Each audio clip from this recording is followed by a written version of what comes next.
Comeram bem? Gostaram desse salgadinho? Mais ou menos do que o do outro? Mais? Mais? Então tá bom. Valeu. Bom, então vamos continuar, pessoal. Primeiro, a Débora vai vir aqui falar pra gente sobre esse colóquio de dados que vai ter. E depois a gente vai dar sequência com a próxima palestra, tá? Obrigada, Débora. Eu que agradeço a oportunidade. Rapidinho, pessoal, só para avisar, a gente vai fazer esse colóquio de dados, metadados e web semântica na UFSCar, vai ser em dezembro, promovido pelo Departamento de Ciência da Informação. É um evento rapidinho, são 2 dias com apresentação de trabalho, se alguém tiver interesse em enviar alguma coisa, vão ser apresentações orais e posters.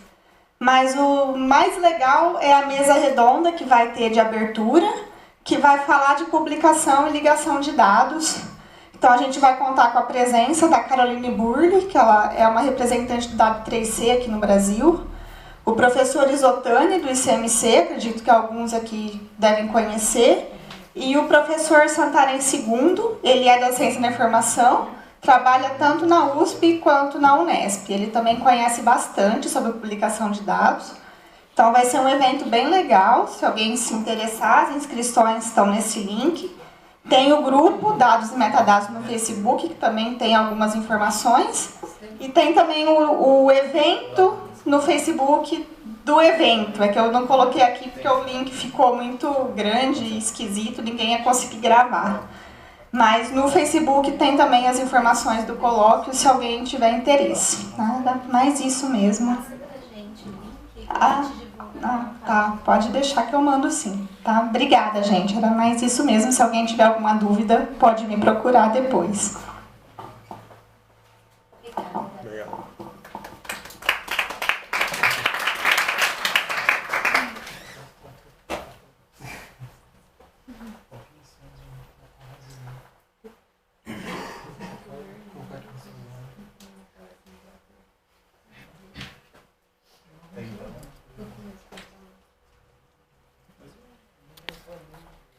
Na próxima palestra eu vou chamar o Felipe da Stepwise, que vai falar pra gente. Obrigada, Felipe.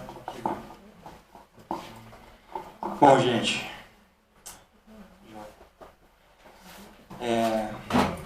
já que todo mundo agora está devidamente satisfeito aí com o COF, para fechar, prometo que não vou me alongar muito, tá?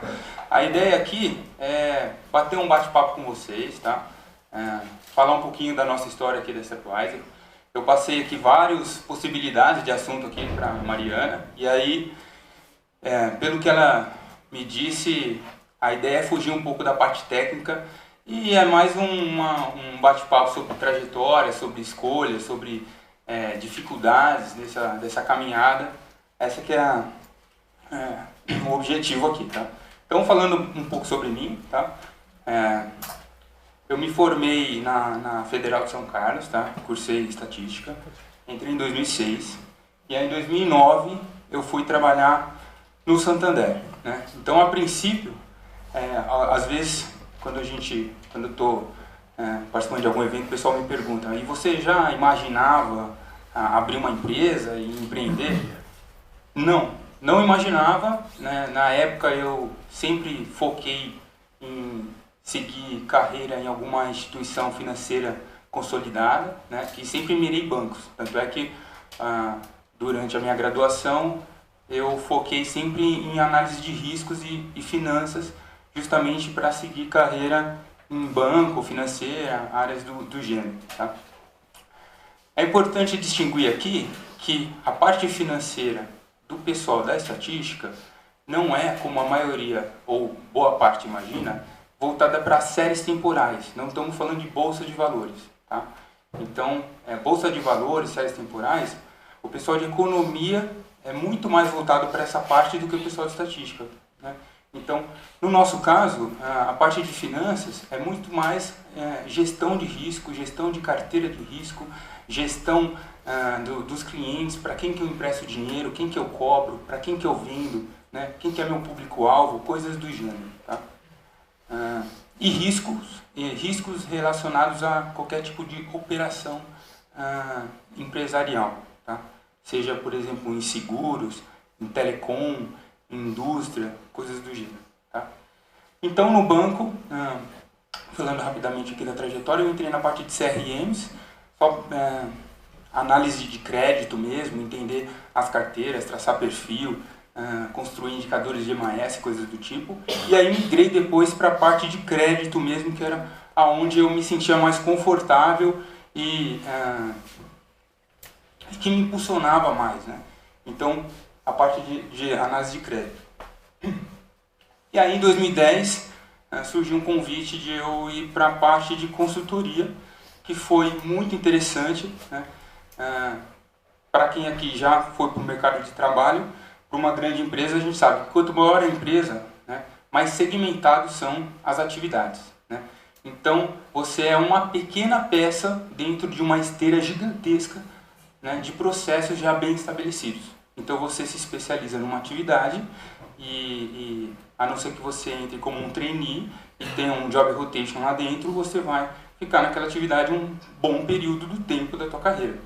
E aí eu quis fugir um pouco disso, né? Então foi por isso que eu escolhi sair do Santander na época e fui para a TransUnion, antiga Crivo, que era uma empresa de tecnologia. Eles construíram um software de captura de informação na web e fizeram um motor de decisão com isso.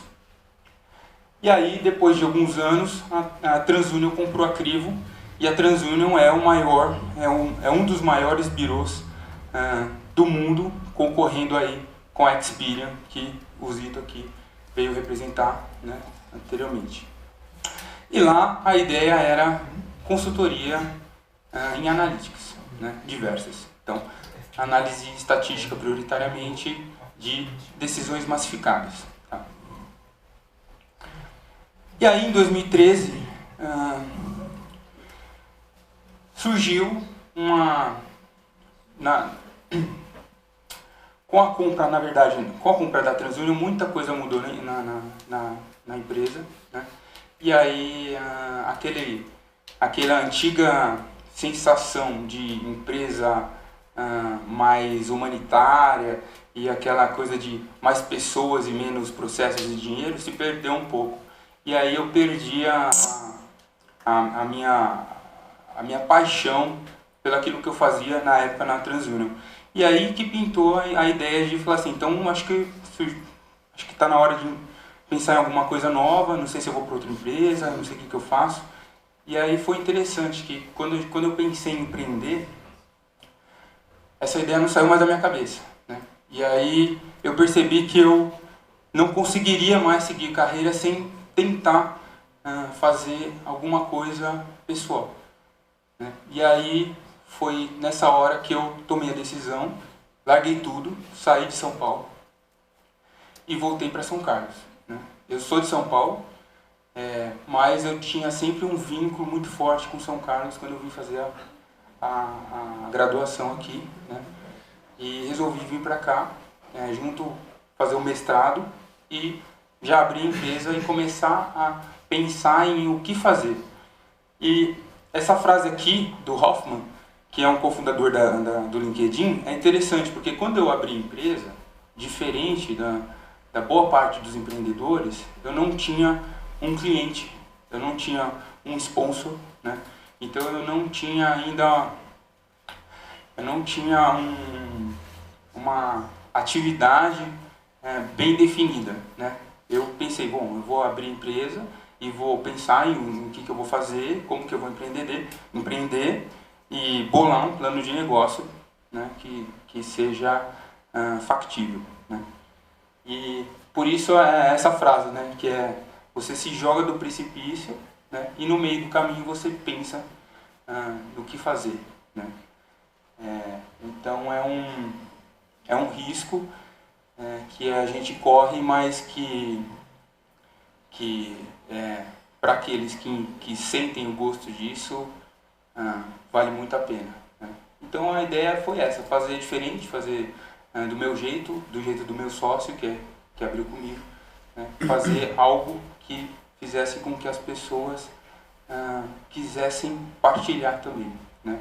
Então, entrar no barco e remar junto conosco rumo a esse sonho de construir uma empresa de estatística, uma startup de estatística aqui em São Carlos, né? Ter qualidade de vida, ter uma atividade bacana, voltada para finanças, coisa que antigamente não tinha em São Carlos.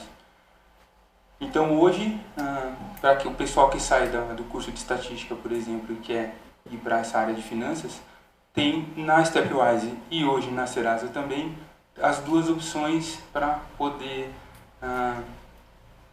participar e já mergulhar nesse mundo de finanças com base em estatística e analytics. Tá? Bom, e aí São Carlos, hoje é interessante porque quando a gente chega no cliente e fala estamos em São Carlos, eles já reconhecem a vantagem que isso traz. Tá? Então São Carlos já está no mapa das pessoas, das empresas, de uma maneira geral, como um centro tecnológico, um polo tecnológico forte. E isso é uma vantagem para a gente. Tá? Então hoje em dia, falar que estamos em São Carlos é uma vantagem para nós. Tá? Como ele está no centro do estado, isso também facilita. Né? Hoje eu não consigo estar fora de São Paulo, não tem jeito, eu fico indo e vindo para São Paulo. É lá que estão os clientes, né? E o relacionamento, essa proximidade com o cliente, ele se faz necessário. Mas eu consigo ter uma parte da minha semana aqui em São Carlos e isso é ótimo. Né? Eu me sinto muito bem, eu tenho qualidade de vida e a equipe que fica aqui com a gente também. Bom, essa foto aqui é interessante porque quando eu vi ela, eu lembrei de quando eu abri a empresa, a gente, como estava se estruturando, não tinha lugar para ficar, né? Não tinha o Wikilab, não tinha nada disso, né? Em 2013. E aí, a nossa sala era na verdade era o fundo era uma edícula no fundo da casa do meu sócio, e a gente colocou uma porta com os cavaletes e trabalhava ali naquela mesa, né? Minúsculo, um lugar minúsculo, só nós dois ali trabalhando e sonhando em fazer aquilo dar certo.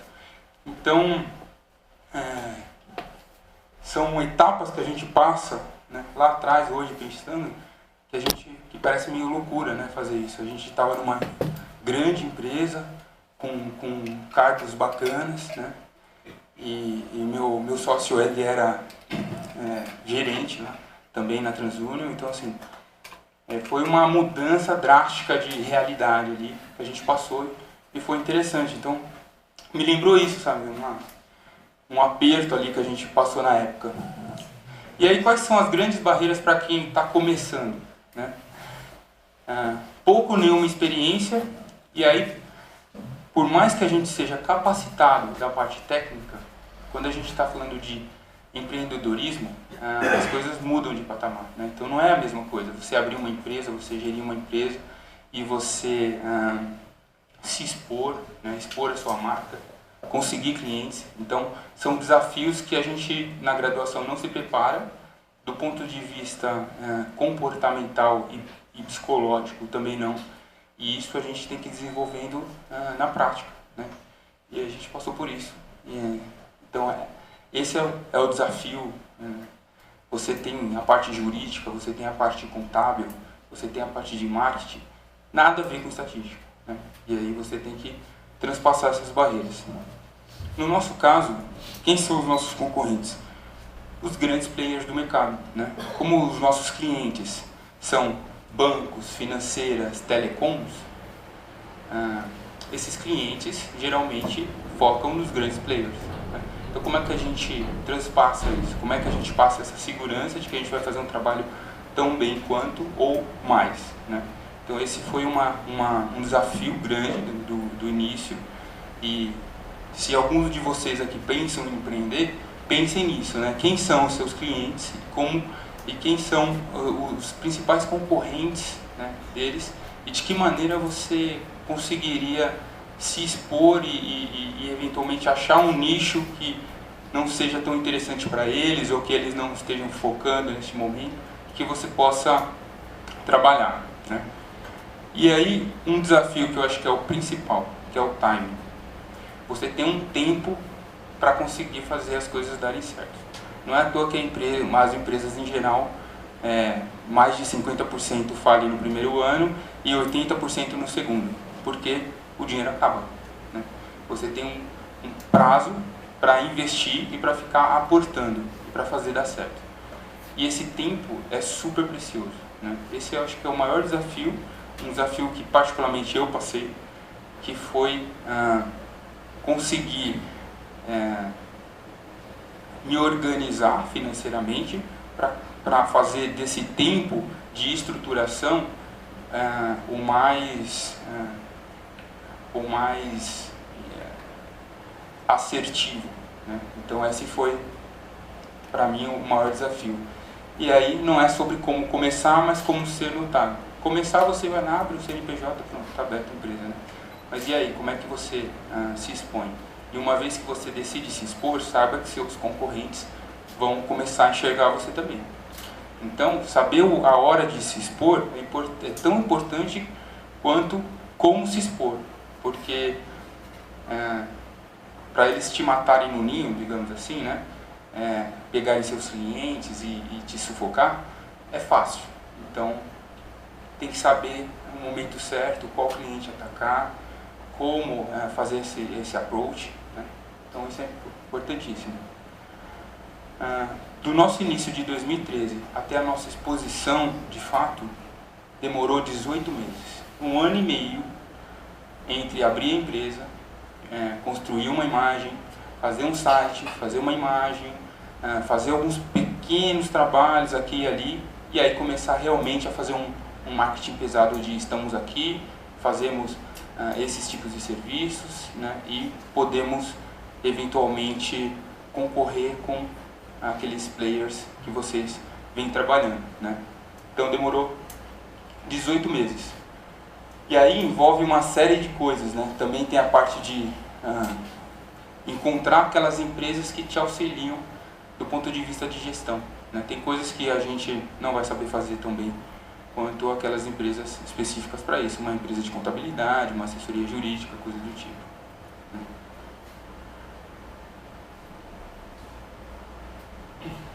Bom, e aí montamos o nosso material, né? E o que a gente passou a oferecer? O Bureau de Informações aqui, eu coloquei, tá nessa parte aqui, mas ele veio só depois. Que é o seguinte, inicialmente a gente começou a oferecer só serviços e analytics, tá?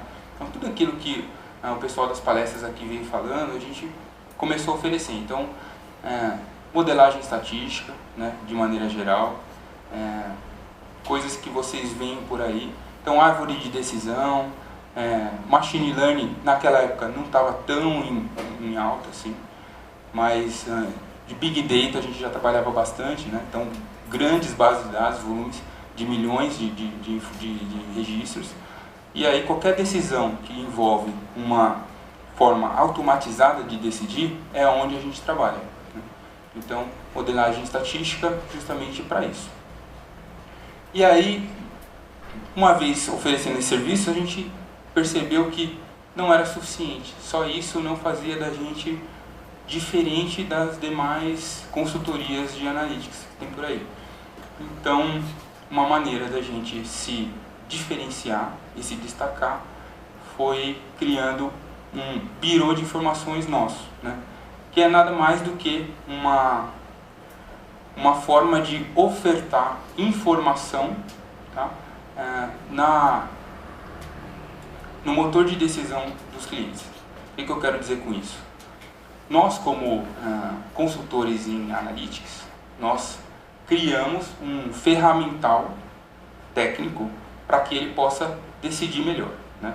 Mas as informações nós utilizamos as do cliente, basicamente é isso. Então ele tem um conjunto de dados, a gente utiliza esse conjunto. Mas muitas vezes esse conjunto de dados não é suficiente para tomar aquela decisão, ou poderia ser feito algo melhor. Então tem um processo de enriquecimento de dados, que é feito em bureaus, né? Então, por exemplo, a Serasa ela é um bureau de crédito. Então lá você vai, uma vez que você tem uma base de dados de CPF, CNPJ, você faz um enriquecimento e aí você consegue saber se aqueles CPFs estão negativados, onde é que eles moram, né? Como é que é a saúde financeira deles. Né? E aí a gente pensando nisso, a gente criou o nosso birô. Só que, diferente de um birô de crédito, é um birô de informações diferenciadas. Então a gente começou a captar informação na web e comercializar essa informação uma vez que ela foi tratada. Né? Então a gente agregou valor nessa informação e começou a ofertar esse enriquecimento de bases de dados com essas informações online. Né? E aí a gente passou a oferecer esse tipo de serviço também. Né? E aí, como eu disse, onde é que a gente começou a atacar? Né? Bancos, seguradoras, indústrias, processadoras de cartões, varejo e telecom. E aí, todos nós aqui que trabalhamos com Analytics, sabemos que os nossos potenciais clientes são diversos. E isso é uma vantagem enorme para a gente, porque a gente tem muitas opções, o Brasil inteiro cheio de clientes, né? E isso permite que a gente trabalhe aonde melhor nos convier. Né? Então isso é uma vantagem bacana para quem trabalha com Analytics, tem um mundo aí de oportunidades. E aí fomos começando a angariar os nossos clientes, né? Um por um. Então aí a gente conseguiu alguns nomes de peso, né? Que faz diferença, um portfólio faz diferença. Né? Mas o que a gente percebeu? Que o que mais faz diferença é a indicação. Por mais que você tenha feito trabalhos em grandes empresas, o cliente possivelmente ele vai pegar o telefone e vai ligar para alguém que ele conhece de lá e entender se aquele trabalho foi feito de uma maneira bacana, se você atendeu ele bem, se o serviço foi bem prestado. Né? Então a indicação é o que faz o teu nome no mercado, né? Independente do que você já tenha feito no passado.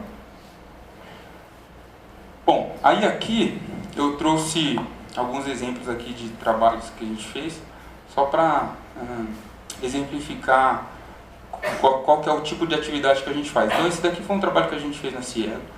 No segundo meetup que eu participei aqui com o pessoal, eu vi que o pessoal fez muita parte de NLP, né? Então a Sara aqui, as técnicas e tal. E aí eu trouxe aqui só um exemplo de prático dessa aplicação no mercado. Então, qual foi a ideia? A Cielo, ela queria entender os clientes, que são os clientes PJ, as lojas, como é que eles estavam enxergando o serviço da máquina que a Cielo fornece para eles. Né? E aí, a ideia era, está tendo muito problema, está tendo muita insatisfação, e entender a fundo qual que é realmente o problema, onde é que está pegando, né? Qual que é o gargalo aqui nesse serviço. Então, o desafio era você criar uma metodologia para analisar esse mundo de informações que eles tinham, que eram transcrições textuais. Então o pessoal ficava ligando para as lojas, né, e transcrevendo: olha, eu estou com um problema na máquina porque teve uma cobrança indevida, eu tentei acertar, vocês não resolvem a minha vida, e a pessoa vai escrevendo isso lá. E aí forma um banco de dados, e aí você imagina, você tem lá 10 mil transcrições, como é que você analisa tudo isso? Não dá, para fazer na mão, né? Então a gente utilizou NLP aqui para isso. E uma segunda etapa, para complementar aqui o trabalho, foi fazer um web crawling, que foi entrar no Reclame Aqui e pegar informações das reclamações online também, e entender o que o pessoal estava reclamando, né? Onde é que estava pegando, e fazer essa análise para eles, né? Então aqui eu não vou entrar aqui nos detalhes e tal, isso daqui tem mais uma parte técnica que eu acho que já foi bem explorado, mas basicamente foi apresentar para eles isso, como que foi classificado, o que eles querem saber da gente aqui, tá? Que metodologia que você utilizou, né? O quão objetivo você foi, e aí você tira a interação humana da análise o mais objetivo possível, né? E quais os insights que você tira daquilo, uma vez que você entende quais os problemas, qual a proposição de solução que você traz para ele. Então esse é o desafio. quais são as ações que ele tem uma vez que ele identificou o problema. Então a gente viu, por exemplo, que a máquina era o problema principal, não era serviço, não era atendimento, não era o telefone que você liga para fazer reclamação, não era nada disso, era direto à máquina. Tinha problemas como acionamento, configuração, má configuração da máquina. A máquina desligava durante a atividade, então ele não conseguia passar o cartão, porque a máquina não ligava. Atualização, então a máquina na hora de atualizar, ela dava algum problema, e aí ela não atualizava. E solicitação, que era vinculada a algum pedido que eles faziam relacionado à máquina. Então por aqui você já tinha alguns insights de por onde atacar e o que mirar para resolver os problemas da máquina, né? Então foi isso que a gente trouxe para eles. Foi um resultado bem bacana, né? E trouxe um ganho bem expressivo para o pessoal. E aqui, algo que está mais relacionado ao nosso dia a dia, que talvez seja um pouquinho diferente do que vocês trabalham, que é a parte de private label, né? Então, quando você vai no mercado e eles oferecem, olha, você tem cartão extra, né? Você tem qualquer tipo de cartão nesse sentido. O que eles querem? Com o cartão, eles conseguem entender melhor o público deles e eles também fazem a gestão do crédito que eles te concedem, né? Então, eles otimizam o ganho que eles têm com você. Então, além de você comprar o produto para eles, se eventualmente você atrasar, eles ganham nos juros. Então, a ideia é essa, tá? E aí, como é que você faz para fazer essa gestão desse private label, né? Você tem que entender para quem que você oferta o cartão. Uma vez que você vai ofertar o cartão, qual é o limite que você vai dar nesse cartão para essa pessoa, né? E quando ela faz a compra, qual é a frequência de compra que ela tem, quanto tempo ela demora para entrar na sua loja, quanto tempo que ela demora para voltar, qual é a média de gastos que ela tem, né? E uma vez que ela não paga, como cobrar essa pessoa, né?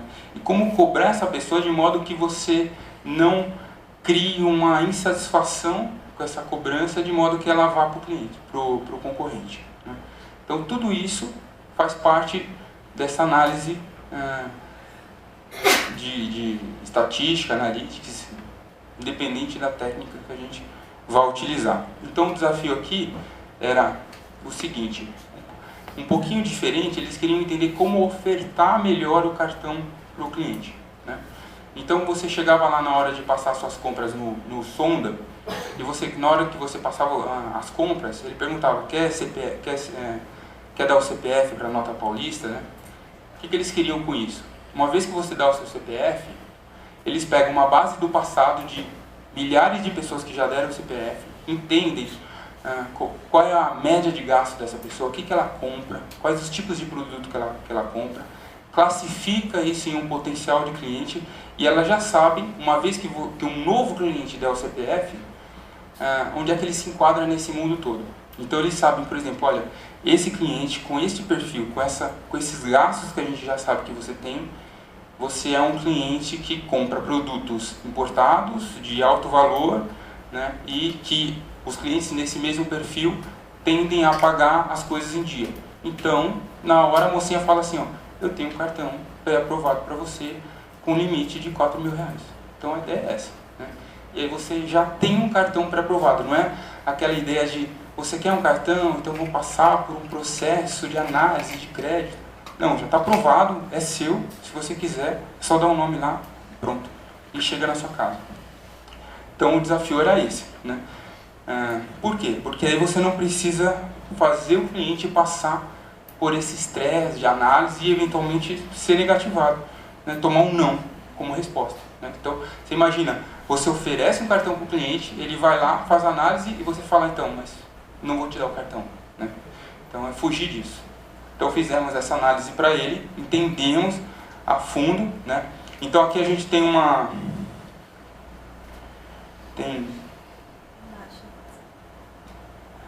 ótimo. Então aqui você tem, por exemplo, os clientes que têm um alto valor de gasto. A gente vê que são poucos os clientes, então são clientes que eu quero muito ter esses clientes, mas não são eles que me dão o maior lucro. Não são eles. Por quê? Porque a massa está aqui, ó. Então, se eu tiver que trabalhar bem esses clientes, eu tenho que trabalhar a massa. Esses aqui eu tenho que garantir que estejam comigo e que não vão embora. Mas é aqui que é o desafio, é a decisão massificada. Como é que eu pego todo mundo aqui que faz esse tipo de compra e classifico eles, né, e organizo eles de maneira que eu consiga distinguir, né, os diferentes perfis comportamentais desses clientes e tenha ações customizadas, né? Então, está aqui uma análise que nós fizemos, que é um score, uma análise de score aqui, e quantidade de compras. Então eu tenho clientes que têm um score altíssimo, e a ideia de score aqui vocês devem estar habituados, se não tiverem, a gente tem um bom e um mau cliente, nós fazemos uma análise estatística que traz uma probabilidade de ele ser bom ou mau. E essa probabilidade, que varia de 0 a 1, nós transformamos aqui numa classe que vai de 0 a 1000. Então, quanto maior o score, melhor esse cara, né? Então, um cliente que ele tem um alto score e faz muitas compras, ele é o meu público A, né? E eu quero manter esse cara. E um cliente que tem um baixo score e uma quantidade pequena de compras, eu quero evitar ao máximo ter que fazer negócio com ele relacionado a cartão. Então eu vou vender para ele, mas não um cartão. E se eu tiver que dar um cartão para ele, um crédito bem pequeno. Então a ideia é essa. E aí você tem aqui a base de dados, como é que se comporta. Então você tem aqui os clientes. No caso do mercado, você não tem uma clientela tão ruim, porque se ele faz compras de comida, ele tem que pagar a conta dele, né? Então ele vai evitar ao máximo ficar inadimplente com você quando ele faz usufruto de produtos que são essenciais. Então ele não tem um problema com um score tão baixo, mas ele tem uma massa aqui, nos demais scores aqui, que ele tem que trabalhar e saber trabalhar bem esses caras, né? E aí a gente fez uma mistura aqui de regressão com árvore de classificação. Então eu tenho aqui em cada um dos nós diferentes perfis de clientes. A gente vai fazendo quebras na base de dados, entendendo em cada nó como é que estão esses clientes e fazendo as devidas classificações para vocês ficar mais palpável os desafios que a gente tem no nosso dia a dia. E aqui é a carinha da nossa plataforma nas nuvens, que tem o nosso birô, né? Então é lá que eu disponibilizo todos os nossos produtos e o cliente ele pode conectar automaticamente as ferramentas dele e fazer essa conexão com as informações que nós ofertamos. E que informações são essas? Então eu tenho aqui, por exemplo, eu tenho um score de prateleira. Então eu tenho, se ele não eventualmente quiser um score customizado com base na carteira dele, eu tenho um score de mercado, né? E isso é muito comum, todos os birôs em geral têm. Eu tenho uma renda presumida, então eventualmente ele não sabe quanto a pessoa ganha, ou ele quer confrontar a informação na hora de dar um limite. A pessoa fala assim, olha, eu ganho 5 mil, será que ela ganha 5 mil? Será que ela ganha menos?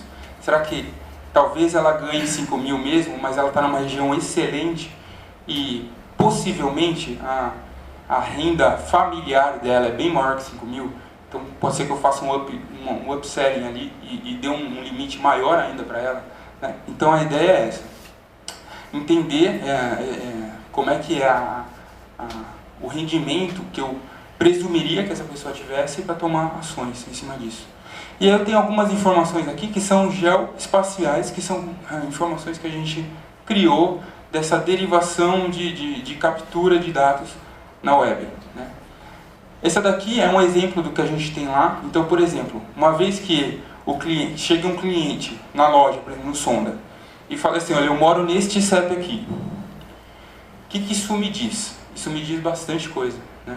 Isso me diz, por exemplo, qual que é a renda média dos chefes da família naquela região, né? A quantidade de salários em média do chefe de família,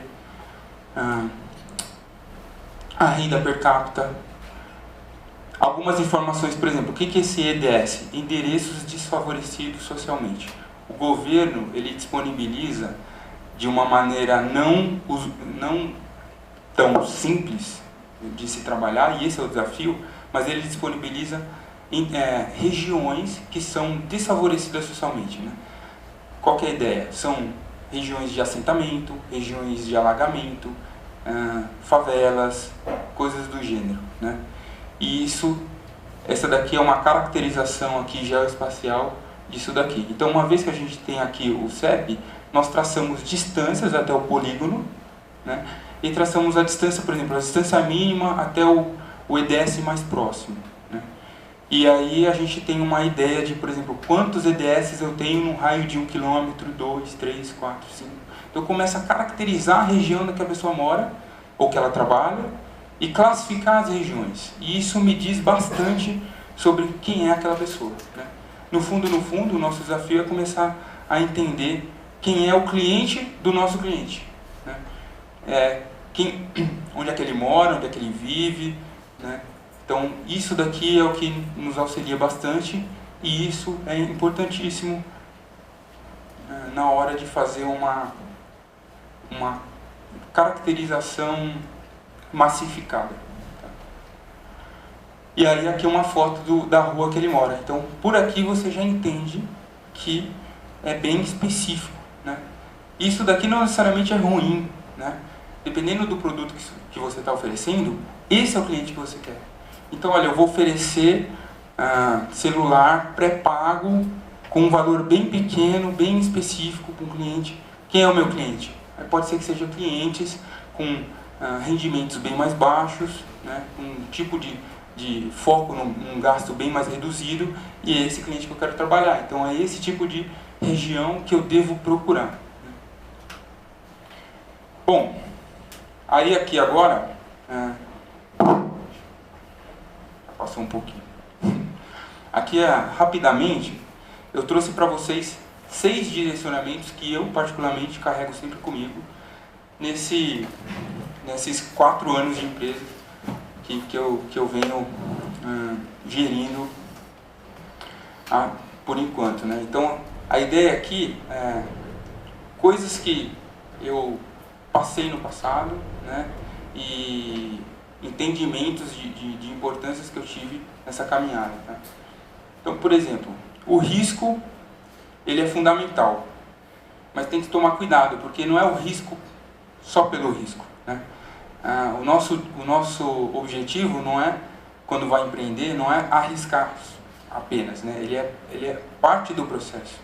Então, a gente tem que sempre se organizar o máximo possível, né? E aqui esse é o meu conselho para quem tem esse sonho de empreender, que é capacite-se, mas também busque coachings, se vocês puderem ter, antes de empreender, uma passagem por uma empresa consolidada, entender os processos de uma grande empresa, as decisões, os funcionamentos, as boas e as más práticas.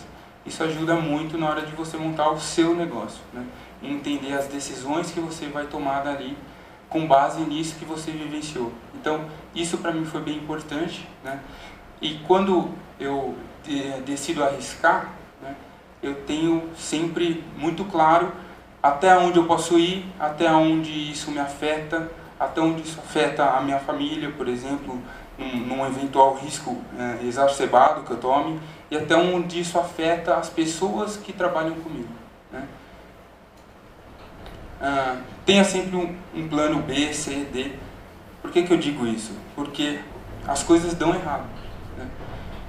Isso é fato. As coisas dão errado, as coisas vão dar errado, nem todas elas, né? E aí essa é a questão.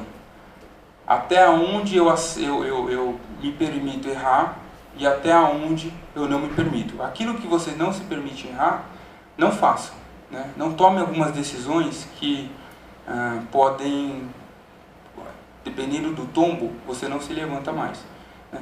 Então eu vou dar um exemplo aqui. No meio no início da carreira, né, da empresa, teve um cliente que ele falou assim: eu vou querer um projeto grande, e eu vou precisar de 5 analistas, né? e esse projeto vai me durar 6 meses. E aí, naquele momento, isso era um passo maior do que eu podia dar. Então, ele podia ser uma virada para mim, mas o risco naquele momento era excessivo. Então, eu junto com meu sócio tomamos a decisão de não topar o desafio, né? Por quê? Porque os clientes PJs são clientes dificílimos. Eles atrasam, eles não pagam, eles às vezes atrasam 1 mês, 2 meses, 6 meses. Então tem de tudo, né? E dependendo do projeto que você pega, se ele atrasar 2 meses, só nessa girada de folha você tomba e não tem mais volta, né? Então 5 analistas por mês, você imagina quanto que vai dar? Que seja, por exemplo, 30 mil por mês de folha de pagamento. Em 2 meses você já está devendo 60 mil e ele ainda não te pagou. Numa brincadeira dessa você toma. Então tem que tomar muito cuidado com o teu custo na hora de fazer o projeto. O teu custo fixo e o teu custo variável também, dependendo se ele quiser que você viaje, que você faça reuniões presenciais com a equipe, coisas do gênero. Como monetizar seus produtos? Isso é um desafio que não é fácil. Saber o seu valor, saber vender, e eu acho que isso talvez seja o meu maior desafio. Eu sou estatístico e o meu perfil é completamente diferente de um executivo de vendas. Completamente diferente. Então, vender para mim sempre foi um desafio grande. Eu sou péssimo vendedor, mas eu sou um ótimo consultor. Então, os meus clientes, eu demoro para entrar, mas quando a gente entra, a gente não sai. Então, é um namoro que às vezes demora 6 meses, às vezes demora 1 ano, negociando, fazendo reunião, entendendo o projeto. Mas quando a gente consegue, aí é a nossa oportunidade de mostrar o serviço e fidelizar aquele cliente. Então, se vocês decidirem empreender e na hora que vocês começam a sair para vender, talvez vocês se deparem com essa mesma dificuldade, né? E entender como negociar, né? Às vezes, essa frase aqui eu acho ótima, que é: se for bom e barato, não vai ser rápido. Então, vocês têm que trabalhar com esse tripé. Se for rápido e bom, não vai ser barato, né? E se for barato e rápido, não será bom. Então, você tem que trabalhar com isso. Eu nunca trabalho com essa aqui, ó. Eu nunca trabalho com um produto que não vai ser bom. Eu evito ao máximo fazer esse tipo de análise. Não é o tipo de produto e o tipo de serviço que eu quero prestar. Então, esse daqui eu nunca faço. Esse aqui eu recuso e esses aqui a gente negocia. Encontre os parceiros certos, né? E aí, parceiro aqui, pessoas que trabalham com você, clientes, né? Pessoas que eventualmente sejam parceiros na divulgação do seu trabalho, em projetos conjuntos, né? Isso é fundamental. Tem muitos clientes que vêm por parceiros que eu tenho hoje e tem muitos clientes que eu passo para os parceiros também, quando tem projetos em comum. E isso fortalece o networking, a rede, e cria um projeto perene.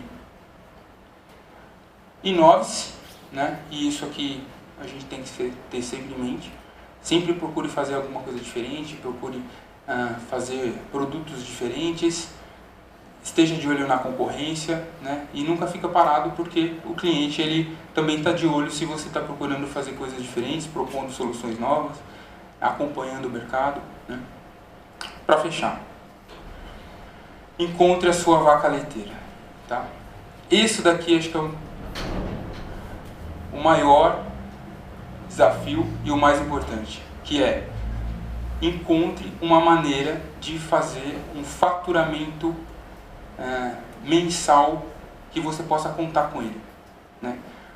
Como eu trabalho com serviços, eu sofro muito com sazonalidade, né? Então, se eu não tiver uma vaca leiteira que me pague os custos fixos, eu não consigo crescer, eu não consigo investir, eu não consigo arriscar, né? Então, o Birô de Informações foi uma forma de criar esse rendimento periódico. A gente criou uma outra plataforma também para consórcios, que me traz um faturamento periódico, né?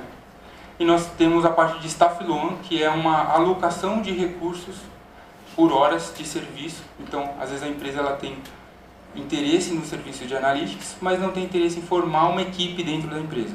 Então ela aloca um recurso à distância e esse recurso trabalha para ela, só que com um coaching, né, e uma gestão de pessoas muito mais capacitadas, né? Então ela pode estar alocando um júnior para trabalhar no projeto, mas você tem um especialista por trás ali dando todo o suporte. E ela não precisa necessariamente arcar com esse custo. Então esse é o desafio. Encontre a sua vaca leiteira, porque é ela que vai fazer você crescer, expandir e arriscar. E é isso. Eu agradeço aqui a cada um de vocês a presença. Espero que tenha compartilhado com vocês aqui de uma maneira bacana. E tá aqui meu contato. Fiquem à vontade para entrar em contato comigo, para tirar dúvidas, bater papos e conhecer mais sobre a empresa ou apresentar projetos em que vocês façam parte. Obrigado.